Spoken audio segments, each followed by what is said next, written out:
Y a través de los tiempos nosotros continuamos con nuestras luchas también.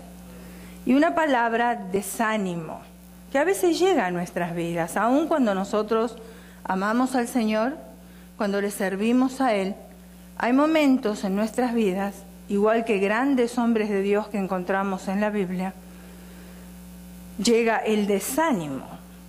Entonces vamos a ver con la palabra de Dios, que Él nos ayude a examinarla, el combate contra el desánimo, porque si bien es cierto que llega, nosotros podemos combatirlo también, ¿verdad?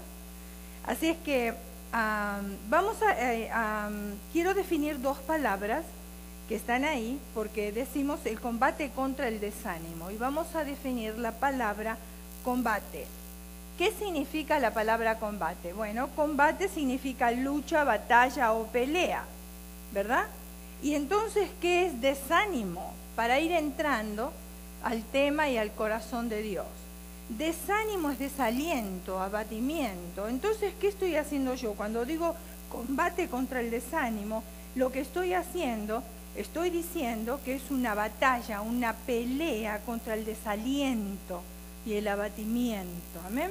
Les voy a invitar a abrir la palabra de Dios en el Antiguo Testamento, en el primer libro de Reyes, capítulo 18, versículo 40, y dice así la bella, la hermosa y la inalterable palabra de Dios. Entonces Elías dijo: prended a los profetas de Baal para que no escape ninguno. Y ellos los prendieron y los llevó Elías al arroyo de Cisón y allí los degolló. Ahora pasamos a Primera de Reyes, capítulo 19, versículo del 1 al 4. Y dice así: Acab dio a Jezabel, escuche bien, porque acá hay personajes que tienen mucho significado. Dice: Acab dijo a Jezabel, o dio a Jezabel la nueva de todo lo que Elías había hecho. ¿Quién era Acab? El que conoce un poquitito de historia sabe que Acab y Jezabel eran reyes y era un matrimonio.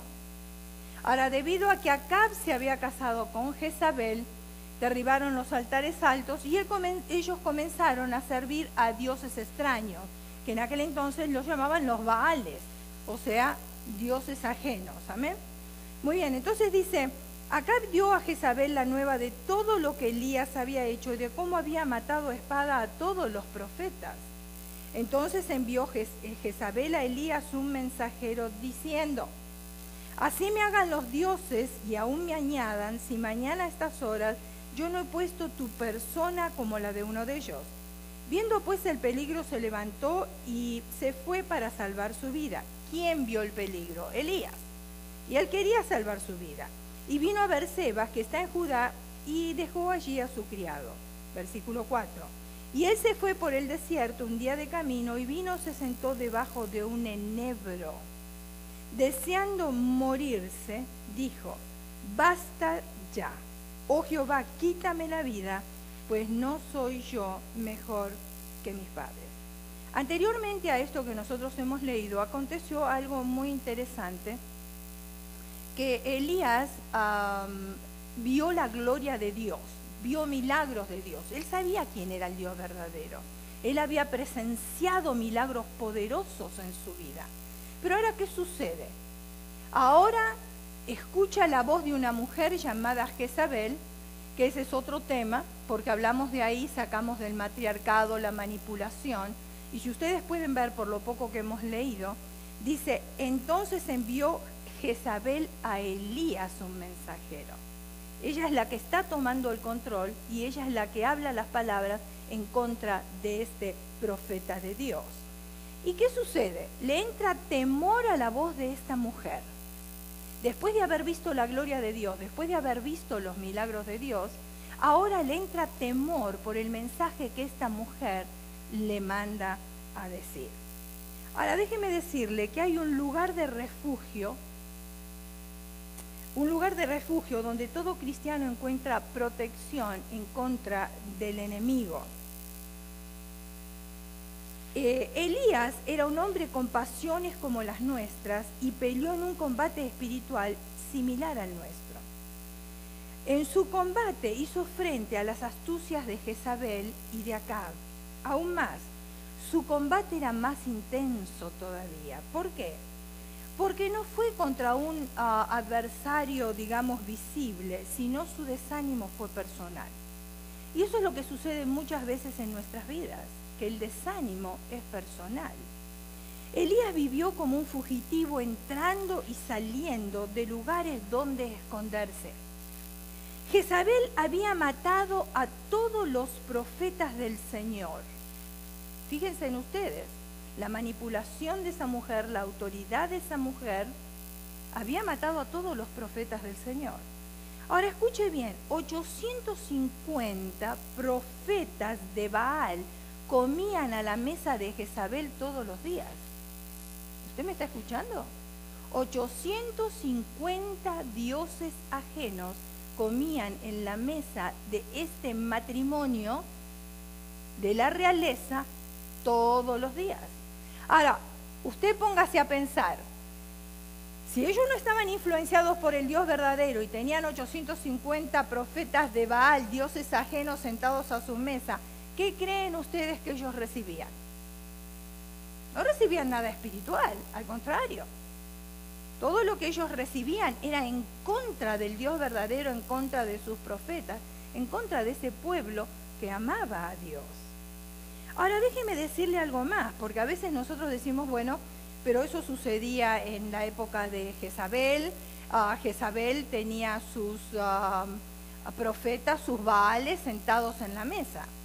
Pero lo voy a actualizar al día de hoy, porque en muchos hogares hay baales sentados en la mesa.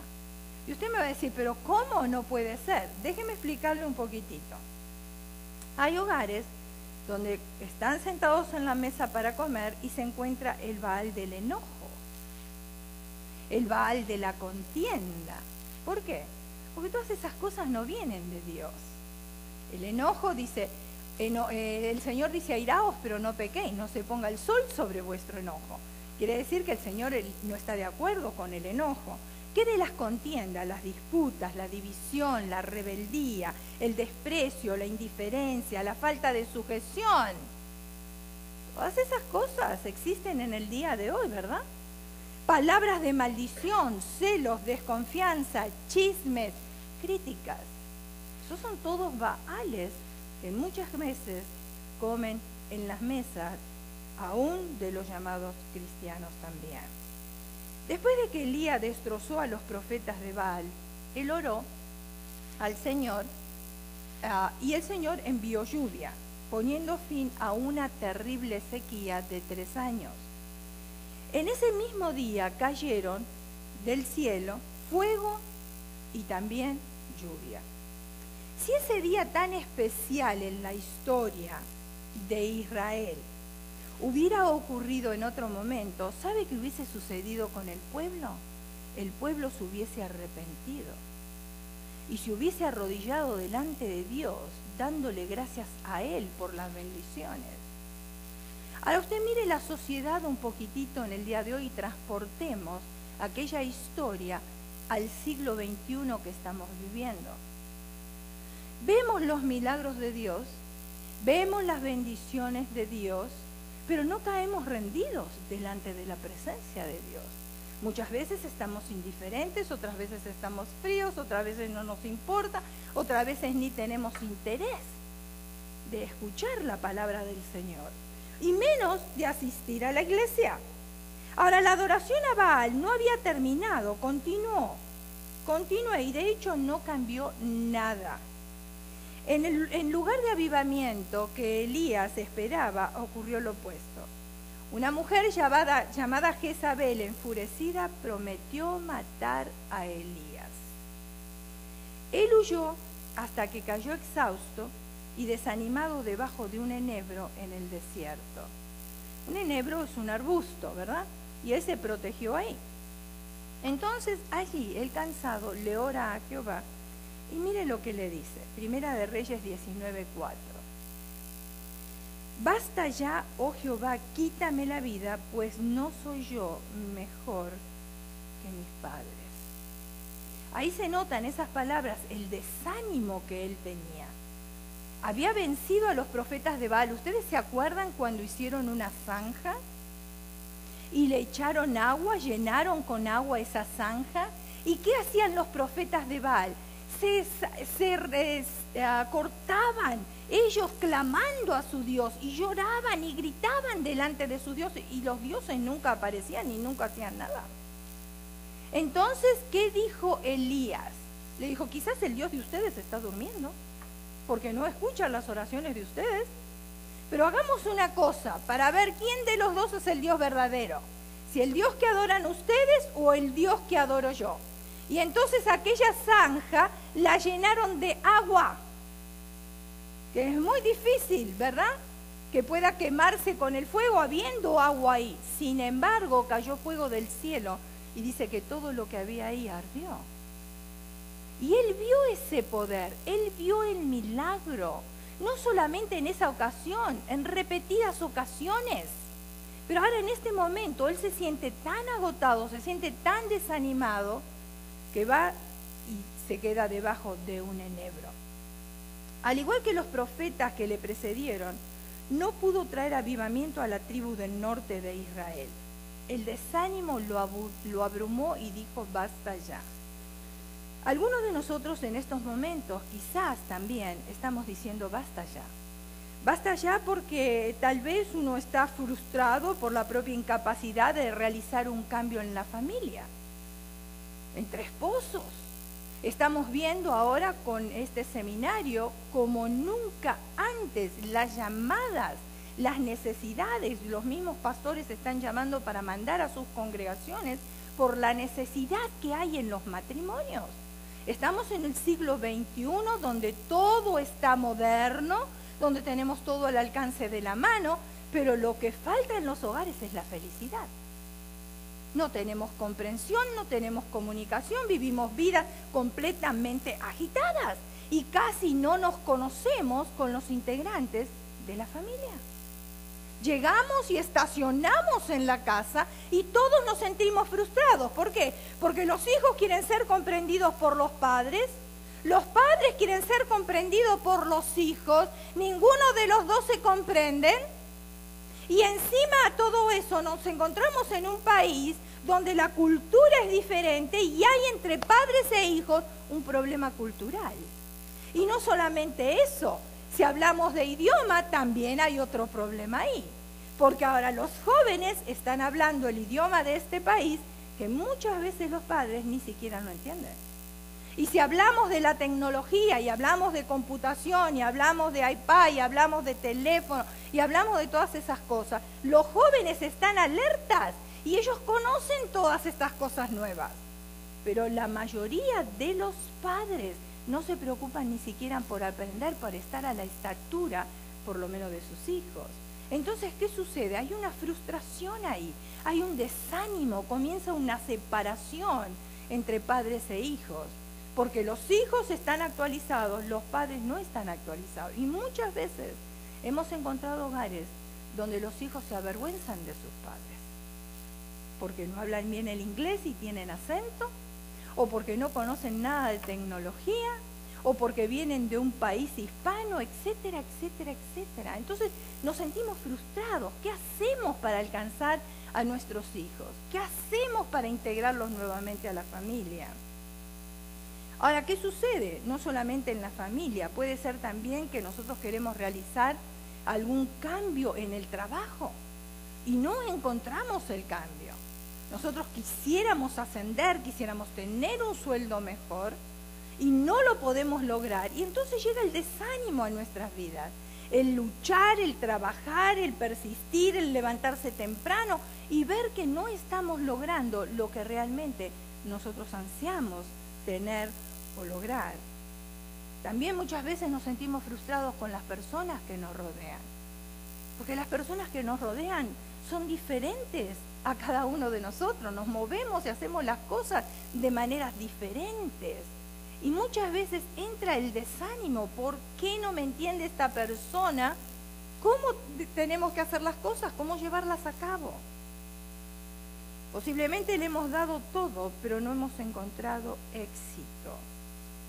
Ahora, descorazonado y cansado como Elías, muchas veces hemos deseado morir. Yo he escuchado testimonio de muchos cristianos, hijos de Dios, que han deseado morir. Estar con el Señor, que es mucho mejor, y es cierto. Estar con Dios es mucho mejor, pero el apóstol Pablo decía, estar con Cristo es mejor, pero por causa de vosotros yo tengo que estar aquí, ¿verdad?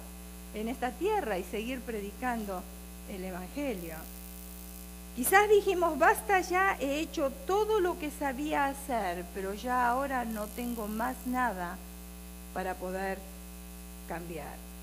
Con todos sus recursos naturales y agotados, Elías se recostó y durmió.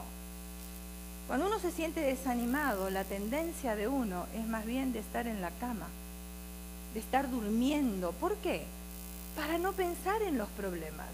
Si hay problemas económicos, nos vamos a dormir y entonces en ese rato que nos quedamos dormidos no pensamos en esos problemas. Si hay problemas familiares, no los pensamos tampoco. Si hay problemas en el trabajo, tampoco. Pero después cuando nos despertamos llega la realidad. Ahora, mientras él dormía, Elías, ¿qué sucedió? Un ángel le tocó. Fíjense en ustedes la provisión de Dios. Dios sabe que nosotros estamos desanimados en ciertas ocasiones. Pero lo lindo de Dios es que nos ama como hemos cantado y Él no nos abandona.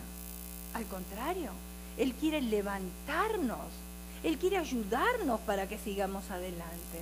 Y cuando vio que Elías estaba totalmente desanimado, que en un tiempo Él le había usado poderosamente, entonces el Señor manda a un ángel que le toca a Elías ahí debajo del enebro. Sin embargo, el ángel cuando llegó a Elías, no le dijo, ¿qué estás haciendo aquí? ¿No has visto mi gloria? ¿No has visto mi poder? Tantas veces te he rescatado de tantas cosas y ahí ahora como un siervo mío representándome a mí, estás debajo del enebro sin saber qué hacer. ¿No fueron esas las palabras del ángel? El Señor no le mandó a decir eso a Elías. Al contrario, lo entendió muy bien por lo que le estaba pasando. Y entonces el ángel, ¿saben qué le dijo? Unas palabras tan sencillas, pero tan dulces y tan tocantes también. Levántate y come. Quizás nosotros esperamos palabras así. Qué lindo sería, ¿no es cierto? Escuchar de las personas que nos rodean, que no te preocupes, levántate, levántate, el Señor está contigo, vas a ver que vas a salir de esa situación. A su cabecera había agua y pan. Elías, cansado de la vida misma, comió y volvió a dormirse. Una vez más, el ángel le toca, lo despierta y le dice, miren qué interesante lo que le dice, levántate y come porque largo camino te espera. Como diciendo, no ha finalizado lo que Dios te mandó a hacer, todavía tienes mucho más que realizar, así que recobra tus fuerzas, anímate, levántate, come espiritualmente y continúa caminando porque el largo camino te espera para ver muchos milagros más todavía. La voluntad de Dios para todos nuestros planes, visiones y programas no pueden cumplirse sin el fortalecimiento de Él. El camino delante de cada uno de nosotros también es muy largo. Necesitamos la fortaleza que viene solo del toque del Todopoderoso. Y nosotros debemos regresar a nuestros comienzos. Primera de Reyes, capítulo 19, versículo 8. Dice, se levantó pues y comió y bebió y fortalecido con aquella comida, caminó 40 días y 40 noches hasta Horeb, el monte de Dios. Dice que Elías se levantó, comió y bebió y fortalecido con aquella comida, caminó 40 días y 40 noches hasta Horeb, el monte de Dios. El Señor fortaleció a Elías no para enviarlo nuevamente a la batalla, sino para regresarlo nuevamente a las bases. Si por querer cumplir muchas veces la tarea que Dios nos ha dado, sacrificamos nuestro devocional diario, pronto nuestras vidas se volverán secas y desoladas. Hoy está sucediendo un fenómeno en muchos hogares y que es la falta del devocional diario, la lectura de la palabra. Y eso es lo que a nosotros nos fortalece. Porque ¿cuántas veces nosotros comemos por día? Mínimo 3 veces, mínimo. Quizás 2 veces, pero no menos de eso. ¿Cuántas veces nosotros leemos la palabra de Dios para fortalecer el espíritu? A veces ni siquiera una vez por día. Entonces, ¿cómo nos vamos a fortalecer nosotros espiritualmente? Nos fortalecemos físicamente porque tenemos la comida física, pero el espíritu está clamando que desea comer. ¿Por qué? Porque usted y yo somos seres espirituales creados a la imagen y semejanza de Dios y por lo tanto el espíritu necesita alimento, necesita ser llenado. Y muchas veces nosotros lo llenamos con las preocupaciones diarias, con las tareas, con los trabajos, con un montón de otras cosas y nos encontramos totalmente insatisfechos. ¿Por qué insatisfechos? Porque el espíritu quiere llenarse con las cosas espirituales, porque somos creados a la imagen y semejanza de Dios y tener comunión con Dios. No solamente leer la palabra de Dios, necesitamos orar, clamarle a Dios todos los días. Para restaurar nuestras almas, el Señor nos recuerda que nuestro primer amor y más alto propósito no es salvar a una nación. Miren, a veces yo veo, y especialmente hablando de las mujeres, ¿por qué? Porque las mujeres siempre son las que más se ofrecen para trabajar para la obra. Y con el perdón de los varones, yo no estoy hablando de los varones que sí trabajan para el Señor, ¿verdad? Pero si usted va a notar en la mayoría de las iglesias, usted va a ver que siempre hay más cantidad de mujeres sirviendo. Las mujeres están en la cocina, las mujeres están con los niños, las mujeres están de ujieres, las mujeres están en la alabanza, las mujeres ayudan en la limpieza. Las mujeres ayudan en un sinfín de cosas. Y lo vemos desde los tiempos del Señor. ¿Quién ayudaba al Señor Jesús? ¿Quiénes estaban alrededor de Él? Casi siempre estaban las mujeres. ¿Quiénes aportaban para el ministerio? Las mujeres también. Entonces, ¿ahora qué sucede con las mujeres? Bueno, cuando yo conozco, y yo las llamo las Holy Holy, a estas mujeres que les voy a explicar. ¿Por qué? Bueno, porque son hermanas, y gloria a Dios por ellas, que están todos los días en la iglesia antes de que se abra la puerta de la iglesia. Y entonces quieren evangelizar. Y está bien, por supuesto que está bien evangelizar y ganar almas para Cristo. Pero mire, si nosotros evangelizamos y ganamos almas para Cristo, la Escritura dice que somos sabios, ¿verdad? Pero si no tenemos comunión con Él, el Señor no quiere que salvemos una nación, el Señor quiere que tengamos relación personal con Él. Y entonces después recién viene lo otro. Entonces estas hermanas, ¿qué hacen? Están en la iglesia, colaboran en todas las cosas, pero después sus casas están desatendidas. El devocional tampoco no lo tuvieron porque estuvieron tan ocupadas repartiendo tratados. Y escuche una cosa, porque la palabra de Dios nos enseña a nosotros que primero, ¿dónde es que tenemos que evangelizar? En Jerusalén. ¿Dónde es Jerusalén? Nuestro hogar. Después en Judea, después en Samaria y después hacia lo último la tierra. Quiere decir que yo primero tengo que tener en orden mi hogar, tengo que tener una relación con Dios. Cuando tengo una relación con Dios, tengo en orden mi hogar. Y después de ahí, entonces recién yo puedo salir y evangelizar a otras personas. Pero a veces las cosas las hacemos al revés. Nos ponemos a trabajar para el Señor y dejamos nosotros el devocional de lado. Y déjeme decirle algo. Cuando enfrentes un día ocupado, deja tu devocional de lado. Firmado Satanás. Porque muchas veces cuando estamos tan ocupados, en vez de tener una relación con el Señor, y a mí me ha tocado, hermano, yo se lo digo por experiencia propia. Si un día que estoy sumamente ocupada no leo la palabra de Dios, ese día no me rinde como los otros días cuando yo me levanto y primero tengo comunión con el Señor, leo su palabra, aunque sea un capítulo, 2 capítulos, no importa, pero lo leo. Lo leo, le doy gracias a Dios por ese día y después todo el día camina sobre rieles, fácil. Pero cuando no leo la palabra, comienzo a encontrar obstáculos y el día no va como realmente tendría que funcionar. Entonces, sin este enfoque perdemos comunicación con la presencia de Dios y estamos fuera de la fortaleza de Dios. Elías fue llevado a Horeb, al monte de Dios. ¿Saben qué significa Horeb? Horeb significa desolación. El árido entorno reflejaba el alma de Elías.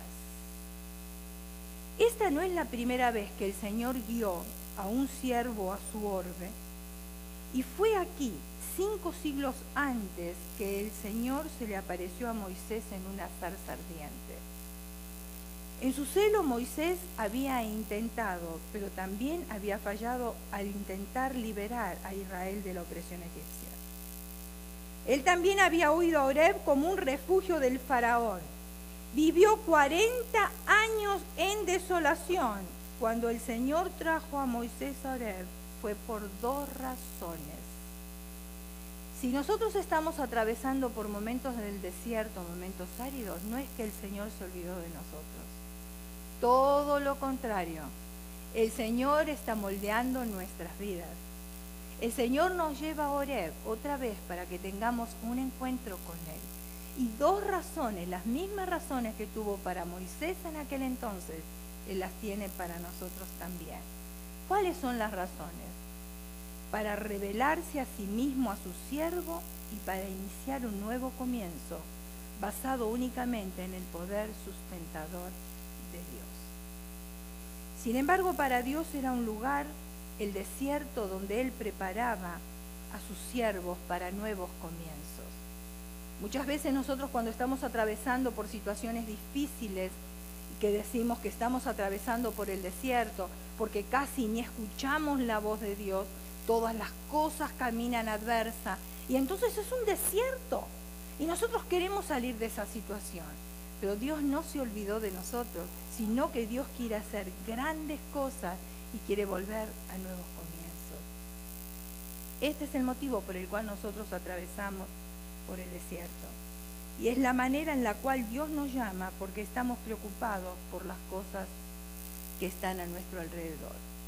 Muchas veces estamos tan ocupados por los problemas que nosotros tenemos, por todo lo que ven nuestros ojos naturales, que el Señor tiene que llamarnos de alguna manera y decir: detente aquí, porque necesito tener comunión contigo, quiero hacer grandes cosas en tu vida, pero necesito otra vez que tú vuelvas a mí y que los dos tengamos comunión para que entonces tú puedas servirme con todo tu corazón.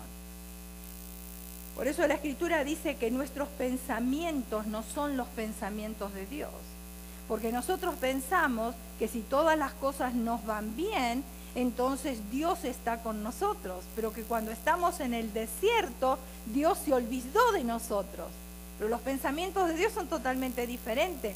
Él nos lleva al desierto o a atravesar por dificultades porque está moldeando nuestra vida, porque nos está refinando, porque Él nos ama, porque Él puso sus ojos sobre nosotros y porque Él nos quiere usar y nos quiere usar con más poder todavía.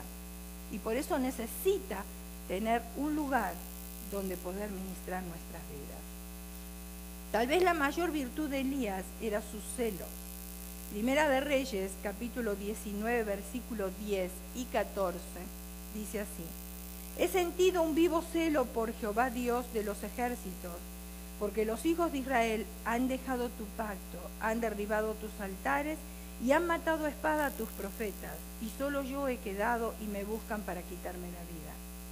He sentido un vivo celo por Jehová Dios de los ejércitos, porque los hijos de Israel han dejado tu pacto, han derribado tus altares, el versículo 14 otra vez, y han matado a espada a tus profetas, y solo yo he quedado, y me buscan para quitarme la vida.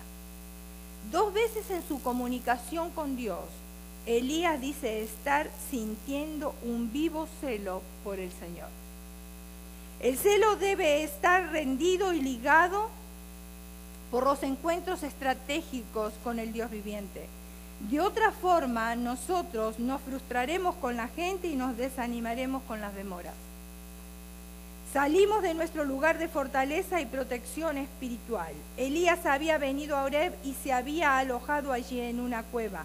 Y pronto la palabra de Dios vino a él en Primera de Reyes, capítulo 19, versículo 9. Dice, y allí se metió en una cueva donde pasó la noche y vino a él palabra de Jehová, el cual le dijo, ¿qué haces aquí, Elías? Qué pregunta tremenda, ¿no? Porque si Dios es omnisciente, entonces, ¿cómo era que le hizo esta pregunta? ¿Que acaso él no sabía lo que estaba haciendo? ¿No sabía cómo se sentía? Claro que sí. ¿Qué haces aquí, Elías? Esa palabra es una de las preguntas más importantes que Dios va a hacernos también a nosotros. Y su pregunta prueba la realidad de nuestro estado espiritual. Porque Él nos pregunta, ¿cómo es que tu servicio a mí se ha convertido en seco y desolado?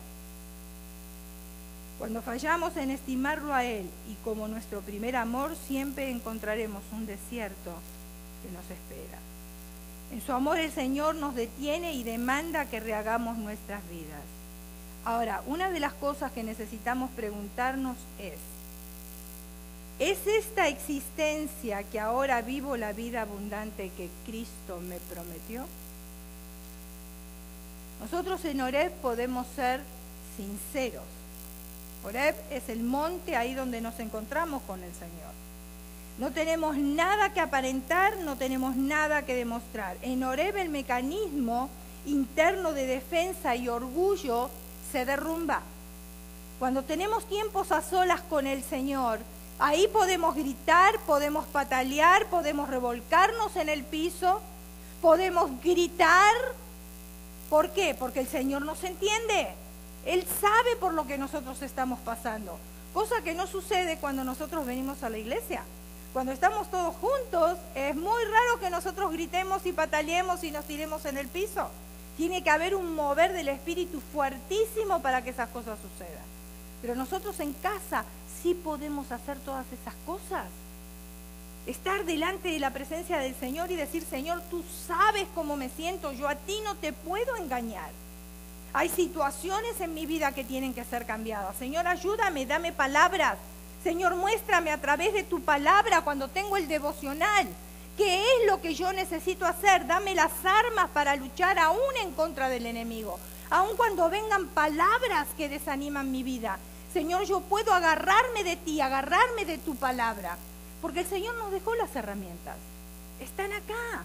Cuando necesitamos nosotros respuestas a nuestras necesidades, ¿dónde vamos a ir? ¿Al psicólogo? ¿Dónde vamos a ir? ¿Al abogado? Si la Escritura dice que Él es nuestro abogado, Él es nuestro mejor psicólogo, ¿dónde vamos a ir? A la presencia de Dios. ¿Quién tiene palabras de vida eterna? Solamente el Señor. ¿A quién iremos si solamente tú tienes palabras de vida eterna? Y esas palabras son las que nosotros necesitamos. Porque estamos rodeados en un mundo que todo es negativo. Yo no sé si usted prestó atención a las noticias, pero a veces ni ganan de mirarlas dan. ¿Por qué? Porque todo es negativo, todo es violencia, todo es corrupción, todo es un desastre. Y a veces nosotros pensamos los seres humanos son peores que los animales. La manera en que se comportan, la manera en que se desarrollan, las cosas que estamos viendo en las escuelas, termina una cosa en las escuelas. Antes aparecían personas con armas para matar a los maestros y aún a los alumnos. Ahora, ¿qué hay en las escuelas? Ahora sucede otra cosa. Abuso. Es increíble las cosas que nosotros estamos escuchando. ¿Estamos en los últimos tiempos? Claro que sí. La Biblia dice que en los últimos tiempos el pecado iba a estar peor y en aumento más que en Sodoma y que en Gomorra. ¿Y qué pasó con aquellas ciudades? ¿Qué hizo el Señor? Las destruyó. Y las destruyó con fuego. Porque el pecado era horrible en aquel tiempo. De ahí había también homosexualismo y todas estas cosas. Y nosotros no tenemos nada en contra de los homosexuales. Cuidado, porque son seres humanos creados a la imagen y semejanza de Dios. Pero donde nosotros no estamos de acuerdo es con el pecado. ¿Por qué? Porque Dios no está de acuerdo con el pecado. Los ama, Claro que sí. ¿Está esperando que se arrepientan y que se vuelvan a Él? Por supuesto que sí. Nosotros no le vamos a dar vuelta a la cara, le vamos a mostrar el amor, pero no podemos nosotros consentir en el mismo pecado que ellos están practicando. El Señor, en su amor, el Señor nos detiene y demanda que rehagamos nuestras vidas. Ahora, nosotros podemos ser honestos ahí en Horeb. Si estamos disgustados, somos libres para expresarlo. Si estamos frustrados, podemos admitirlo. Es en la intimidad con Dios en lo que hemos sido nosotros, ¿acaso negligentes? ¿No es acaso el Señor nuestra única fuente de fortaleza en la batalla? Porque las batallas espirituales se luchan espiritualmente, no se luchan con otras cosas, con armas espirituales. Si el enemigo puede distraernos de nuestro tiempo a solas con Dios, nos mantendrá aislados del poder y de su ayuda para vencer a nuestras batallas. Algunos de nosotros nos esforzamos sinceramente para cumplir la voluntad de Dios sin la compañía de Jesús. Ustedes recuerdan cuando José y María, luego de la Pascua en Jerusalén, pensando que Jesús estaba con ellos, comenzaron su viaje a casa. Pero Jesús no estaba con ellos, ni tampoco estaba con sus parientes. 3 días después lo encontraron en el templo. Cuando María se acercó, ¿cuál fue la respuesta de Jesús? Y le dijo: hijo, te hemos estado buscando. Le dijo: en los negocios de mis padres me es necesario estar. En los negocios de mi Padre me es necesario estar. De la misma manera, así como Jesús no iba en ese tiempo físicamente con José y María, y no se habían dado cuenta que por 3 días Él no estaba con ellos, de la misma forma muchos de nosotros somos tan consumidos por nuestras batallas que no estamos conscientes de la presencia de Dios.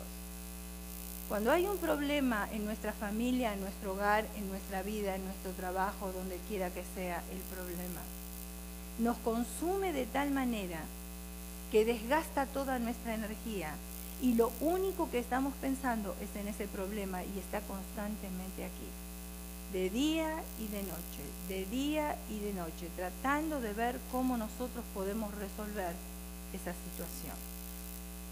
Hemos viajado muchas veces en nuestras propias fuerzas y debemos pasar a través de nuestro propio Horeb. Lo que parece un tiempo de desolación es un tiempo de preparación, para que cuando nosotros regresemos a la batalla, al combate, podamos pelear con la fortaleza de Dios. Al igual que Elías, nuestro combate más intenso no es con enemigos visibles, sino con nuestro propio desánimo personal. Al igual que Elías, hemos visto el poder de Dios en nuestras vidas, pero de repente llega una voz que trajo temor y que trajo desánimo. Y al igual que Elías, por celo a la obra, hemos descuidado nuestro devocional, nuestra intimidad con el Señor. Combatimos y combatimos y cada vez estamos más desanimados porque estamos luchando con nuestras propias fuerzas. El único refugio que tenemos para nuestra desolación es el monte de Dios, la presencia misma de Dios. Cada uno de nosotros tenemos un lugar o un altar, y no estoy hablando de un altar de ídolos, sino un altar donde nosotros acostumbramos a orar la palabra, a leer la palabra y a orar también. Yo espero que usted tenga un lugar en su casa, un altar en su casa. Ese es el monte de Dios. Ahí es donde nosotros llegamos delante de la presencia de Dios todos los días. No podemos hacerlo en otro lugar de la casa, porque ahí, en ese lugar, es donde se siente la presencia de Dios. Ahí es donde el Señor nos ministra, en ese lugar. Ahí es donde el Señor nos enseña, en ese lugar tan específico de la casa. Yo recuerdo que una vez estaba leyendo un libro y la editora del libro decía que el lugar, el altar donde ella tenía comunión con Dios, ¿saben dónde era? Y quizás ustedes se van a reír, pero a ella le funcionaba muy bien ahí, dentro del closet. Abría el closet, se ponía ahí adentro y ella ahí tenía encuentros con el Señor. No importa dónde sea el lugar, lo importante es que la presencia de Dios esté en nuestras vidas, para que el Señor nos ayude a seguir adelante. Saben que cuando nosotros tenemos comunicación con Dios encontramos el alimento para fortalecernos. Pero hoy el Señor nos está diciendo lo mismo que le dijo a Elías en aquel entonces. Levántate y come, porque el largo camino te espera. Yo no sé cuál es la necesidad que tú estás pasando. Yo conozco la mía. Pero cual sea la necesidad, yo te animo ahora en el nombre de Jesús, porque el Señor también me animó a mí. ¿A comer qué? A comer de su palabra, a tener comunión con Él, porque largo camino me espera en esta vida. Y hay muchas batallas que yo todavía tengo que lograr. Y que no las he logrado, que no las he vencido, que están ahí, pero que todavía las tengo que vencer. Y el Señor me tiene que ayudar y darme las herramientas para que yo vaya venciendo. ¿Por qué? Porque el Dios en el cual yo creo y el Dios que habita en mí, Él no perdió ninguna batalla. Él ganó todas las batallas, y si Él ganó todas las batallas, Él va a querer que yo también las gane a una por una. Y Él va a querer que usted gane todas las batallas que tiene. Pero debemos de aferrarnos cada vez más al Señor.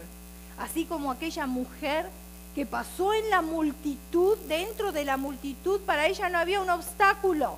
La gente no era obstáculo. Ella simplemente llevaba en su mente y en su corazón que si tocaba el manto del maestro iba a ser sana. Tenía 39 años de enfermedad, había gastado dinero en los médicos, había hecho todo lo que estuvo a su alcance. Sin embargo, no había conseguido la sanidad. Pero cuando escuchó que Jesús pasaba por ahí, ella así como estaba, en esa condición, que en aquel entonces eran despreciadas las mujeres así, en esa condición. Sin embargo, no le importó atravesar en medio de esa multitud, porque ella sabía que si tocaba el manto de Jesús, iba a haber un resultado totalmente positivo. Yo no sé cuánto hace que no tocamos el manto de Jesús. Y usted me va a decir, bueno, pero Jesús no está aquí personalmente, como estuvo en aquel entonces con esa mujer, que pudo meterse en la multitud y tocarnos, pero sí podemos tocarlo espiritualmente, porque la presencia del Señor está, y la presencia de Dios se siente. ¿Dónde se siente? Aquí en mi corazón. Cada uno de nosotros somos carbones que tenemos que venir encendidos desde la casa. Cuando está aquí el ministro de alabanza, muchas veces tiene que decir, levante las manos, hermano, entre en adoración, hermano, adore, hermano, dance, hermano, muévase. Ya el ministro de alabanza no tendría que decir esas cosas, porque nosotros tendríamos que venir todos preparados, y cuando estamos aquí, usted es un carbón, yo soy otro carbón, y cada uno de los hermanos somos un carbón, y nos ponemos todos juntos, ¿qué hace? Hace un fuego tremendo, y eso es lo que necesitamos nosotros hacer. Necesitamos un avivamiento, necesitamos desprendernos de aquellas cosas que son pesadas para nuestras vidas, creyendo de que Dios tiene la solución para todas las cosas. Por eso el Señor nos dice una vez más, levántate y come, porque el largo camino te espera. Yo no sé cuál es tu necesidad, tú la sabes. Pero la palabra de Dios dice, levántate en el nombre de Jesús. ¿Qué es levantarse en el nombre de Jesús? Es decir, ya no voy a permitir que este desánimo llegue a mi vida. Voy a tomar la palabra de Dios, me voy a nutrir de la palabra de Dios, yo voy a comer de la palabra de Dios, voy a tener comunicación con Él, ya sea, hermanos, en la oración. Los viernes se está orando. ¿Dónde está el pueblo de Dios? ¿Dónde está el pueblo de Dios? ¿No hay necesidad? Sí hay necesidad. Y lo tenemos que traer delante del trono de la gracia. Entonces el Señor ve nuestro corazón, ve nuestro deseo. Y cuando ve el deseo, el Señor, de que queremos conocerle más de cerca a Él, entonces Él comienza a derramar bendiciones que sobreabunden. Dios siempre quiere tener comunión con nosotros. Nosotros somos los que no queremos tener comunión con Él. ¿Por qué? Porque estamos ocupados en otras cosas. Pero así como hacemos tiempo para comer, como hacemos tiempo para bañarnos, como hacemos tiempo para salir y como hacemos tiempo para otras cosas, también tenemos que hacer el tiempo para buscar a Dios si realmente queremos hacer cambio en nuestras vidas. Por eso una vez más el Señor dice, levántate y come, porque largo camino te espera. Cierre sus ojos, incline su rostro y va.